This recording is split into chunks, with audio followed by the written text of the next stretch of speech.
Assalamualaikum warahmatullahi wabarakatuh. Perkenalkan, nama saya Jamila Sutrisno, MPM 257115, Prodi Magister Manajemen, Mata Uji Manajemen Keuangan, dosen pengampu Dr. Denny Edi Widodo, SEMM, dan Dr. EPB, SEMM. Saya akan menjawab pertanyaan yang pertama, yaitu analisis laporan keuangan pada PT Kalbe Farma Tbk. Yaitu yang pertama, kerangka pikir penelitian laporan keuangan PT Kalbe Farma Tbk 2025, analisis rasio keuangan. Untuk S1-nya likuiditas, S2-nya solvabilitas, S3-nya aktivitas, S4-nya probabilitas. Untuk Y-nya kinerja keuangan dan tingkat kesehatan.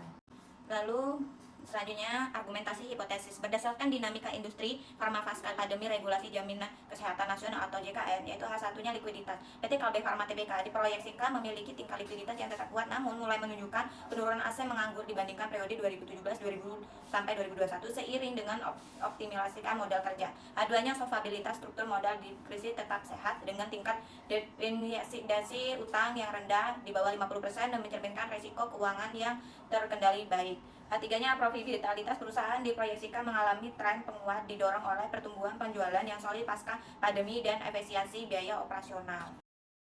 Untuk hasil riset sebelumnya berdasarkan artikel acuan kelompok oleh Majisa Putri Diasan dan Novi Darmayanti 2022 mengenai kinerja Kalbe periode 2017 sampai 2021, likuiditas sangat tinggi, korek rasionya di atas 400%, tetapi dikritik memicu timbulnya ide akses atau dana menganggur yang menekankan optimalitas laba.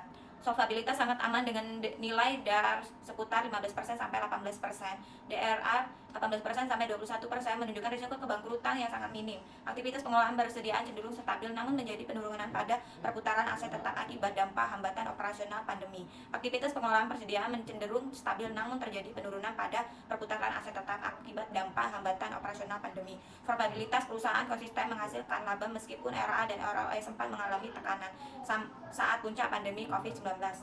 J. Perhitungkan rasio dan analisis data tahun 2025. Data keuangan utama KLB F 2025 berdasarkan laporan keuangan resmi akhir 2025 dan ringkasan performa finansial tahunan. Penjualan laba bersih 25,34 miliar, laba bersih 3,670 miliar, total aset 27,840 miliar, total liabilitas 4,820 miliar, total ekuitas 23,020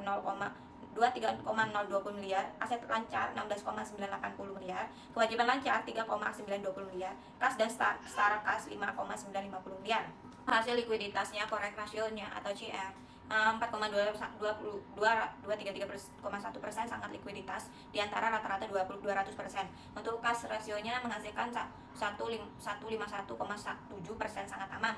Solvabilitas untuk DA-nya atau debit to asset ratio itu menghasilkan 17,3% sangat sehat. Debit to equity ratio atau DER menghasilkan 2,9% sangat rendah risiko. Aktivitas total aset turnover atau TATO 1,27 kali, efisiensi meningkat.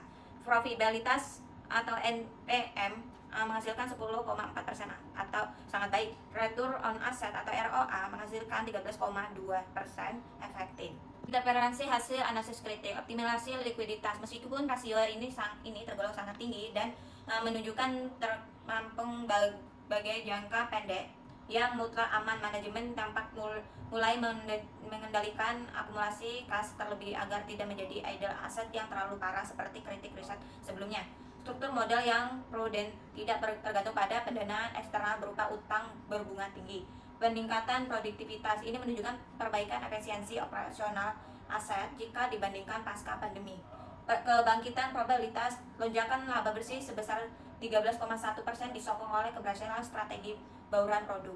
Ya, jawaban yang kedua, soal yang kedua, struktur modal optimal, kombinasi antara utang, debit, dan equity yang mampu menghasilkan biaya modal rata-rata bertimbang atau WACC paling rendah sehingga nilai perusahaan menjadi maksimum.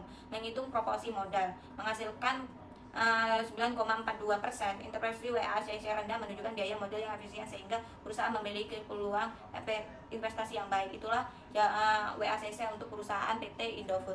Untuk PT Mayora Indah Tbk menghasilkan WACC-nya 9,22%. Interpretasi seimbang membuat biaya modal tetap rendah mendukung evaluasi perusahaan.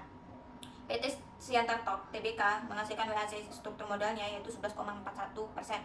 Interpretasinya lebih tinggi karena perusahaan lebih banyak menggunakan modal sendiri dibandingkan utang.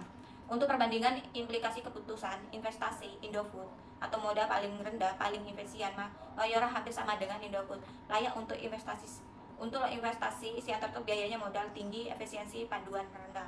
Untuk jawaban yang nomor 3, penting sustainability-nya dalam Islam dan perusahaan adalah bentuk amanah untuk menjaga lingkungan dan menghindari kerusakan bagi perusahaan.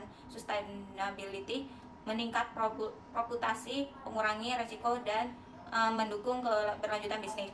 PT Mayora Indah Tbk, environmental atau efisiensi energi dan pengelolaan limbah, sosial kesehatan kesejahteraan karyawan aman, keamanan produk dan program CSR-nya.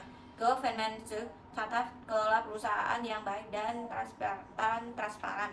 Interpretasi Mayora memiliki penerapan ESG yang baik sehingga meningkatkan kepercayaan investor dan mendukung pertumbuhan jangka panjang.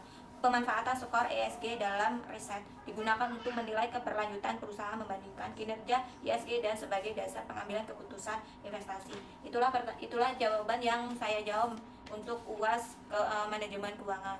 Terima kasih. Assalamualaikum warahmatullahi wabarakatuh.